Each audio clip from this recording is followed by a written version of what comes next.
Garcu Pasar di film sini dan video ini saya akan bahas Gear 5 Luffy akan bangkit di penghujung malam Onigashima. Nah mari tanpa basa-basi lagi kita langsung saja wadaw. Those doors, I'm a fool for your love.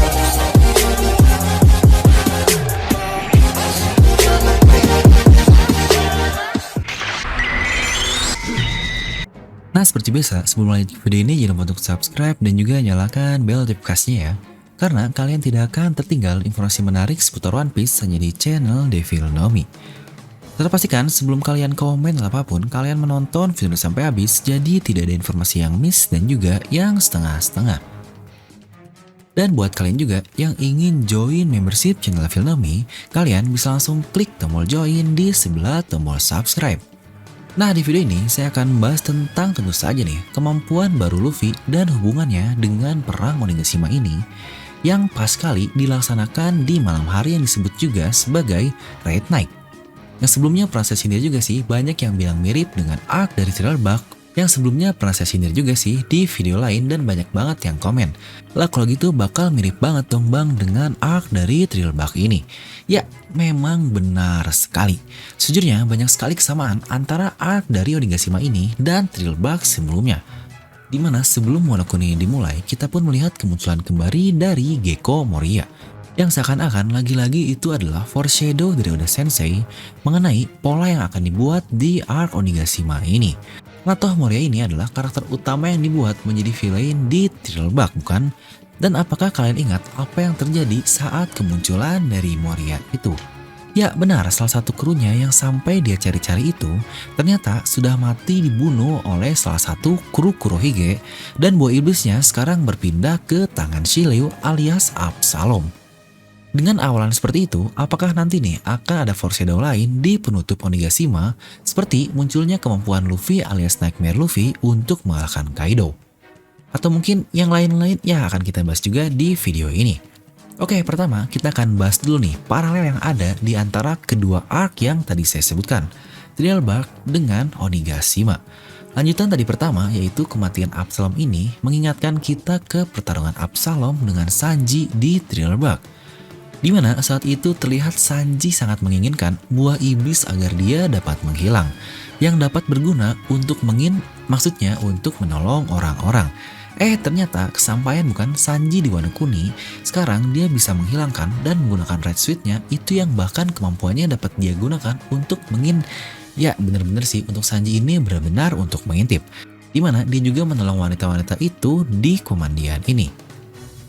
Ya intinya sekali mendayung 2-3 pulau terlampaui lah anjay. Ya sebenarnya nggak 2-3 pulau sih, melainkan 6 gunung hala. Lalu walaupun cukup cocok logi, tapi kita melihat ada zombie babi dengan 2 pedang di Thriller Bark ini. Itu adalah awal mula mereka masuk ke pulau Thriller Bark. Dan kita pun melihat di flashback Kozuki Oden saat pertama kali dia memotong Mountain God menjadi 2 dengan kedua pedangnya itu. Bukankah lagi-lagi itu cocok logi yang sangat mantap sekali? Serta pertama kali dijelaskan tentang Rocks the Shebek dikatakan bagian dari krunya ada Kapten John, Ochoku, dan Silver X. Dimana kita melihat mayat dari Kapten John yang ada di zombie Moria. Dan lihat dua orang di sebelahnya ini benar-benar persis seperti Silver X. Dan yang besar ini mirip seperti Ochoku yang diambil referensinya dari nama Cina. Bahkan tampilannya pun sama persis seperti itu. Lalu mengenai pasukan Zoan di Kaido juga yang dipenuhi pemakan Smile Gifternya dan anggota utamanya bahkan pemilik buah iblis Ancient Zoan. Itu pun sebenarnya pernah kita lihat lagi-lagi di Thriller Bark alias di kebun milik Perona. Dimana itu berisi zombie-zombie binatang yang lagi-lagi mengindikasikan hubungan Wano Kuni dengan Thriller Bark ini. Dan lawan besar pun di Thriller Bark adalah Oar sang manusia zaman dahulu. Alias dia adalah ras super giant yang disebut sebagai penarik benua. Dikatakan dia sudah meninggal 500 tahun yang lalu dan sekarang hanyalah menjadi zombie yang setelah ditemukan mayatnya oleh Moria dan Dr. Hawkback. Dimana kita pun lihat di Onigashima ini, Kaido pun dia membuat hal dengan para numbersnya yang bahkan Big Mom sendiri menyebut mereka adalah raksasa gagal yang dicontohkan seperti penarik benua alias Oars itu. Nah lalu cocok lagi menarik lagi adalah ketika Nami berkata, aku adalah seorang pria kepada zombie Lola. Ingat kalian apakah di Wano Kuni juga ada hal yang seperti itu? Ya sebenarnya ini ada dua hal yang berlawanan tapi sangat mirip sekali. Pertama, ini bisa saja terjadi kepada Kiku, di mana Kiku ini aslinya adalah seorang pria, tapi dia ingin disebut sebagai seorang wanita, atau jangan-jangan Yamato, yang dia ini aslinya notabene seorang wanita yang gede gitu, gede tubuhnya maksudnya, tapi dia ingin disebut sebagai pria, karena dia ingin menjadi Kozuki Oden. Lah barusan Nami nih, sekarang adalah waktunya Tante Robin untuk dicocok logikan. Dia pun sama persis loh. Di Thriller Bark dia dengan Franky melawan laba-laba raksasa dan sekarang di sini pun persis sekali. Tapi pasangannya adalah Brook yang sebelumnya membantu di Thriller Bark ini. Alias mereka berdua sekarang melawan Tante Black Maria. Aduh kangen Tante Black Maria. Lanjut. Serta ketika para anak buah dari Moria ini berkumpul yang disebut sebagai The Three Enigmas. Anjay keren banget nih, sebutannya udah konsepnya sangat mirip sekali kayak 3 Komandan Yonkou. Tapi untuk di sini nggak ada untuk 1, 2, 3-nya peringkatnya siapalah di kasus bajak laut Gecko Moria ini.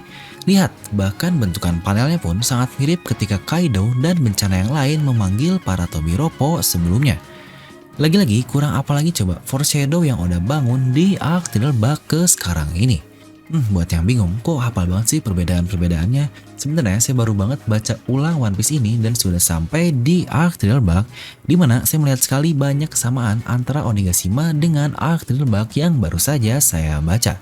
Jadi ketika membaca ya kepikiran lah apa yang harus saya tulis. Lanjut.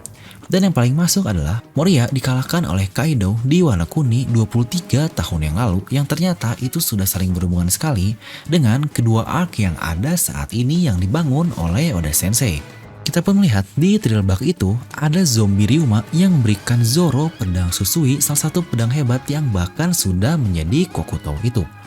Dikatakan Susui ini termasuk ke dalam Owazamono alias 21 pedang terhebat di dunia. Yang lagi-lagi Ryuma ini asalnya dari Wano Kuni yang bahkan dia ini dikatakan dari klan ternama Shimotsuki. Dia juga mempunyai sebutan luar biasa sebagai Sword God atau Dewa Pedang yang diagung-agungkan sekali di Wano Kuni ini. Dimana orang berkata ketika mayatnya hilang itu adalah kehilangan yang besar untuk negeri Wano Kuni. Banyak yang bilang juga keberuntungannya hilang dari Wano Kuni ini karena mayat Ryuma telah tiada. Ya sebenarnya antara hubungan dia dengan Zoro pernah saya bahas lengkap juga di salah satu video Zoro. Yang miripnya juga adalah di Thriller Bark Zoro mendapatkan pedang pengganti dari Yubashirinya dengan Susui ini. Dan sekarang juga Zoro mendapatkan pedang pengganti Susui sebelumnya dengan pedang Enma dari Kozuki Oden. Dimana keduanya sama-sama ke dalam golongan Owazamono alias 21 pedang terhebat. Dan kita pun lihat di penghujung arc itu, datanglah Kuma yang Zoro datang menggunakan kemampuan pedangnya alias sisi Sonsonnya untuk melukai Kuma dengan menebasnya itu. Ini persis sekali ketika Zoro dilukanya yang sudah sangat parah karena menahan Hakai kedua Yonkou, dia pun menggunakan Asura untuk melukai Kaido yang katanya bahkan menambah luka baru kepada Kaido ini. Dimana yang miripnya juga adalah di Thriller Bark itu kita pun tahu Zoro sebelumnya sudah terluka sangat parah setelah mengambil luka milik Luffy ini bukan? Jadi ini sebenarnya sudah saling foreshadow satu sama lain. Dimana mungkin beberapa hal yang belum terjadi yang ada di Thriller Bark ini yang belum ada di Onigashima adalah kekalahan musuhnya di kala matahari muncul alias daun lah atau fajar. Dan kemampuan baru Luffy yang saat itu adalah Nightmare Luffy. Mungkin untuk yang pertama tentang kekalahan di kala fajar ini atau daun pernah saya bahas lengkap di video ini. Dimana itu ada hubungannya dengan perang malam atau Red Night di Onigashima dan datangnya daun ini persis seperti kata-kata Oden dan Toki. Itulah saat yang sangat tepat untuk kekalahan dari Kaido ini. Ya mungkin untuk yang ingin tahu lebih lanjut karena itu juga akan membahas hal-hal yang cukup berat kalian bisa langsung tonton videonya agar lebih rinci membahas ramalan yang ada itu. Lalu yang kedua adalah Nightmare Luffy. Sebenarnya dari sini banyak hal yang bisa kita prediksikan. Pertama, jika mengikuti pola dari Nightmare Luffy ini, yaitu dia ini dibantu oleh orang lain untuk mendapatkan perubahannya itu dengan cara bayangan-bayangan dimasukkan ke tubuh Luffy. Dimana pada saat itu adalah tubuh Luffy terpisah dari lokasi perang. Persis seperti apa yang terjadi saat ini, Luffy terjatuh dari area perang dan ditemukan oleh anak buah Torao. Bisa jadi akan ada orang yang bantu Luffy untuk mengeluarkan kemampuannya itu atau sejenis lah. Tapi satu yang kepikiran di saya adalah ingat kata-kata Hawkins di awal Wano Kuni lalu. Dia dapat mengeluarkan kekuatan penuh seseorang dengan kartu tarot yang dia pegang. Nah, jika nih Hawkins di penghujung jiwanya atau apalah bisa-bisa di akhirnya ini dia tiba-tiba percaya kepada Luffy akan 1% yang sebelumnya pernah dia katakan dan dia akhirnya memberikan kekuatan dari kartu tarotnya untuk menguatkan Luffy alias power up yang seperti itulah. Ya sebenarnya mengenai Hawkins juga pernah saya bahas di salah satu videonya di video ini. Atau jika polanya mungkin berbeda, kita akan coba ambil power up Luffy, mungkin itu adalah perubahan wujud lainnya. Apakah gear 4 model baru? Tapi sepertinya gear 4 model baru ini tidak akan cukup kuat sih untuk mengalahkan Kaido. Mungkin itu adalah gear 5 atau gear 5. Wah, ini sih yang baru perlu kita nantikan. Mengingat Oda sendiri pernah berkata atau memberikan sedikit clue di SBS volume 98 mengenai gear 5 ini benar adanya dan akan datang. Ya sebenarnya ada satu juga sih yang miss menurut saya, dimana di arc Thrillbark tiba-tiba muncul seorang Shichibukai lain alias Kuma yang awalnya berpihak ke pihak Moria untuk mengalahkan topi jerami. Ya tapi akhirnya dengan sebuah perjanjian Luffy dia keluar tanpa membawa mayat mereka. Apakah di Wano Kuni atau Onigashima juga akan terjadi hal yang serupa? Tiba-tiba saja muncul ya jika kita sebut mungkin Yonko yang lain yang akan datang, apakah itu Kurohige? Wah jika itu sih sangat gila sekali. Nah mungkin seperti itu kira-kira nih apa ya gear 5 dari Luffy yang pantas untuk dapat mengalahkan Kaido. Tepatnya ketika munculnya malam terakhir alias malam penghujung di mana akan terbitnya daun atau fajar di Wano Kuni ini. Nah mungkin kalian bisa langsung tuliskan pendapat kalian di kolom komentar di bawah. Dan seperti biasa semoga kalian terhibur dengan video ini. Like aja kalau kalian suka, dislike aja kalau nggak suka, jangan lupa untuk subscribe dan juga share video ke teman kalian. Gue Devil pamit and I'll see you guys next time.